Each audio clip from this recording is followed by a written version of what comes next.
Canada just dropped $1.8 billion on Ukraine, and before you can even process that number, Volodymyr Zelenskyy is already in Halifax shaking hands with Mark Carney, and his next stop? Washington, for a face-to-face with Donald Trump. If you think this is just another aid package and a diplomatic handshake tour, think again. This is geopolitics on steroids, and the implications are absolutely massive for Canada, Ukraine, and the entire Western Alliance.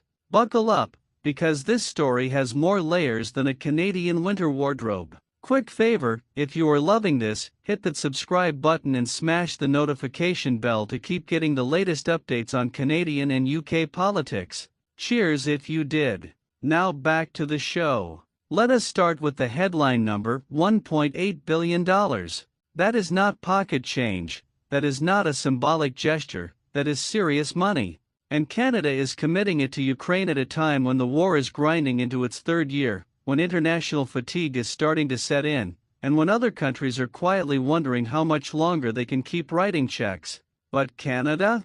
Canada is doubling down, and that tells you everything you need to know about where Ottawa stands on this conflict. This is not just about supporting Ukraine, this is about Canada planting its flag firmly on the side of democracy, international law, and standing up to aggression. It is bold, it is expensive, and it is absolutely a statement. But here is where things get interesting. This is not military aid, this is economic aid. That means this money is not going towards tanks, missiles, or ammunition. It is going towards keeping Ukraine's economy from collapsing entirely.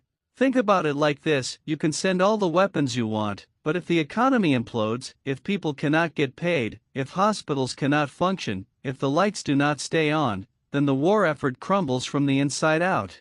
Ukraine needs weapons to fight, but it also needs money to survive. And Canada just handed them a lifeline that says, we are in this for the long haul.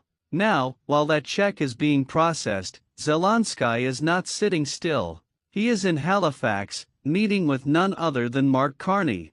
Yes, that Mark Carney, former governor of the Bank of Canada, former governor of the Bank of England, and current political wildcard who might just end up leading Canada one day. This is not a casual coffee chat, this is a strategic meeting between a wartime president and a man who understands global economics better than almost anyone on the planet.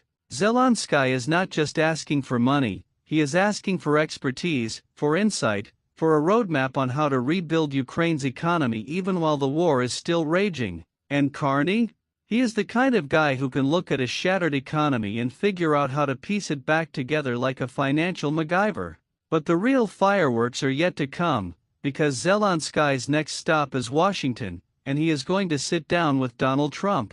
Let that sink in for a second. Trump, who has been notoriously skeptical of continued aid to Ukraine, who has hinted at cutting deals with Russia, who has questioned why the United States is spending billions on a conflict halfway around the world. And now Zelenskyy is walking into that room, knowing full well that Trump could either be Ukraine's best ally or its biggest headache, depending on which way the wind blows that day. This is high-stakes diplomacy at its absolute finest.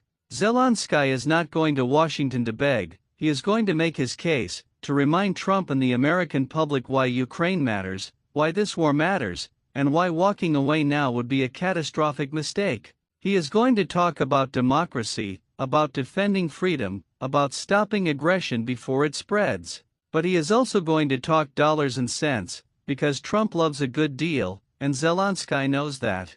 He is going to frame this as an investment, as a way to weaken Russia without putting American troops on the ground, as a strategic play that benefits everyone. It is a sales pitch, a diplomatic tightrope walk, and a potential turning point all rolled into one meeting. And here is why Canada's timing on this aid package is absolutely genius. By committing $1.8 billion right before Zelenskyy meets Trump, Canada is sending a message. It is saying, we are not backing down, we are not wavering, and we expect our allies to step up too. It is diplomatic pressure disguised as generosity. It is a way of putting the ball in Trump's court and saying, look, Canada is doing its part. What about you? It is subtle, it is clever, and it is exactly the kind of move that could influence the conversation in Washington. But let us be real for a second, because $1.8 billion is a lot of money, and Canadians are going to have opinions about it. There are people struggling with the cost of living, housing is still a nightmare, healthcare is strained, and the government is spending nearly $2 billion on a country thousands of kilometers away. It is a tough sell, and the government knows it. But this is where leadership comes in. This is where you have to make the case that some things are bigger than domestic politics, that some fights are worth the cost, and that walking away from Ukraine would send a message to every dictator and aggressor in the world that the West has lost its nerve. And let us not forget the optics here.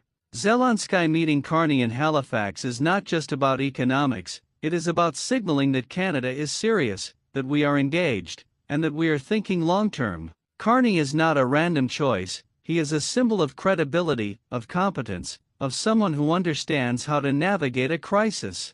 And having him sit down with Zelenskyy sends a message that Canada is not just throwing money at the problem, we are thinking strategically about how to help Ukraine win and rebuild.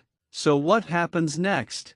Well, Zelenskyy goes to Washington, makes his pitch to Trump, and we all hold our breath to see how it lands. Does Trump commit to continued support, or does he start floating ideas about cutting deals with Putin? Does Canada's bold move inspire other allies to step up, or are we left holding the bag while others quietly back away?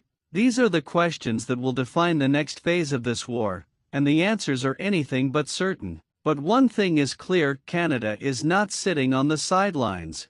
We are all in, we are committed, and we are betting that standing with Ukraine is the right call, even when it is expensive, even when it is controversial, and even when the outcome is far from guaranteed. That is leadership, that is conviction, and whether you agree with it or not, it is impossible to ignore. Thanks so much for watching. Catch you in the next one.